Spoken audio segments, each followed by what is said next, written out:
गाजीपुर दुल्लहपुर दंडी स्वामी सहजानंद सरस्वती के पुण्यतिथि पर आज पैतृक गांव देवा में धूमधाम से कार्यक्रम का आयोजन किया गया, जिसमें दुल्लहपुर रेलवे स्टेशन पर लगे स्वामी सहजानंद सरस्वती के प्रतिमा पर भारतीय जनता पार्टी के नेता अनिल पांडे के नेतृत्व में वाराणसी राजगुरु मठ के महंत स्वामी अनंतानंद सरस्वती ने सर्वप्रथम प्रतिमा का विधिवत पूजन अर्चन किया। उसके बाद राष्ट्रीय गीत का कार्यक्रम आयोजित किया गया।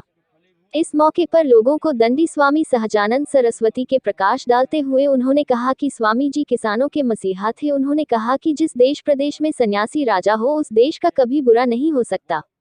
दंडी स्वामी सहजानंद सरस्वती जी ने आजादी के समय किसानों की खुशहाली के लिए अपने जीवन को समर्पित कर दिया तथा वाराणसी अनंतानंद सरस्वती से पूछा गया कि स्वामी सहजानंद के पैतृक गांव देवा में पूर्व आए कृषि मंत्री सूर्य प्रताप शाही ने गांव में बीज अनुसंधान केंद्र स्थापित करने का आश्वासन दिए थे, जो धरातल पर नहीं है।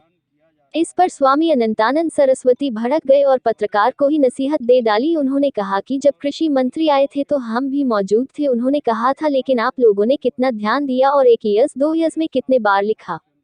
कृषि मंत्री सूर्य प्रताप शाही ने गांव में बीज अनुसंधान केंद्र स्थापित कराने का आश्वासन दिए थे। उन्होंने कहा कि क्षेत्र में कितने फ्रीडम फाइटर हैं, उनके बारे में कितनी जानकारी रखी गई। उन्होंने कहा कि हम आप सबको प्रश्न पूछने से पहले प्रश्न के योग्य बनना चाहिए। उन्होंने कहा कि भारतीय संस्कृति को गंदा किया गया, सभी लोगों को जागरूक होने की जरूरत है। इस मौके पर उपस्थित दर्जनों लोगों को भाजपा किसान मोर्चा के जिला अध्यक्ष रुद्र प्रताप सिंह के द्वारा लोगों को फलदार वृक्ष वितरण किया गया। भाजपा के वरिष्ठ नेता अनिल कुमार पांडे, रामप्यारे यति, उद्योग व्यापार मंडल के अध्यक्ष राजेश मधेशिया, त्रिलोकी पांडे, मनोज चौरसिया, प्रधान दीपक चौरसिया, संजीव चौरसिया, साधु यादव, नारायण गुप्ता काफी संख्या में लोग मौजूद रहे। आज स्वामी सहजानंद की पुण्यतिथि है सर, इस पर क्या कहना चाहेंगे?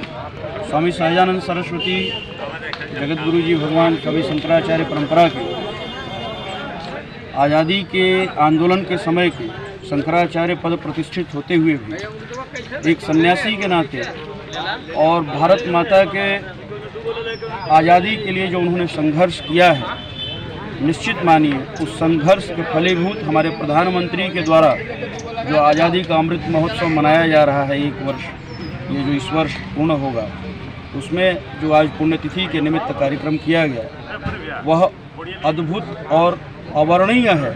इसलिए क्योंकि स्वामी जी के पुण्यतिथि पर हमारे भारत के उत्कर्ष के लिए देवा की भूमि पर जो हमारे पांडे जी के द्वारा, इनकी टीम के द्वारा, व्यापार मंडल के द्वारा जो ग्लोबल वार्मिंग के अगेंस्ट जो आज वृक्षारोपण के लिए वृक्षों का दान किया जा रहा है, आप देखे भी हैं और लिए भी हैं। ये स्वामी जी के संकल्पित और संकल्पनाओं के भारत निर्माण की एक शुरुआत है और आने वाले समय में और विशेष आपको भारत के अंदर जो उन्होंने कल्पना की थी किसानों के लिए, भारत के वातावरण परिदृश्य के लिए, भारत के सांस्कृतिक विकास के लिए, वो आपको सभी चीज़ें मूर्त होती हुई दिखाई। अभी पिछली बार देखा जाए तो कृषि मंत्री सूर्य प्रताप शाही जी देवा में आए थे, यहाँ पर कई ऐसे चीज़ स्वामी सहजानंद के नाम पर देने के लिए वादा किए थे, अब तक वो सब धरातल पर नहीं दिखाई दे रहा है। चूँकि मैं भी था उस मंच पे और जो भी उन्होंने कहा है, आप निश्चित मानिए कि नेतृत्व को दोष देने से बेहतर है कि हमने कितना फॉलोअप किया।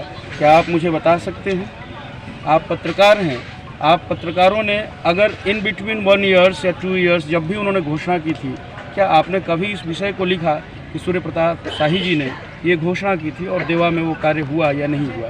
क्योंकि उनके अनुपस्थिति में और उनके इन बिटवीन टाइमिंग आपने नहीं पूछा, नहीं लिखा, तो नेतृत्व के दोष की जगह हमारा भी दोष है। वही जन जागरण हमें करने की ज़रूरत है और उसी जन जागरण के निमित्त यह अमृत महोत्सव मनाया जा रहा है। आपको पता होना चाहिए कि आपके गांव में कितने फ्रीडम फाइटर थे, आपको पता होना चाहिए कि आपके क्षेत्र में कितने फ्रीडम फाइटर थे। और यह आज़ादी हमें भीख मांगने से नहीं मिली है, संघर्ष और बलिदान के कारण मिली है। इसलिए इस भारत को गंदगी से मत भरिए, बल्कि उत्कृष्ट और प्रश्न पूछने से पहले प्रश्न पूछने के योग्य हम सभी बने। केवल आपके लिए नहीं करें क्योंकि आप पत्रकार हैं, हम प्रश्न पूछने के योग्य बने, हकदार बने। और उसका सही रास्ता ये है कि हम नेतृत्व से बार बार प्रश्न करें, समय समय की जगह बार बार करें, हमेशा। धन्यवाद। महादेव।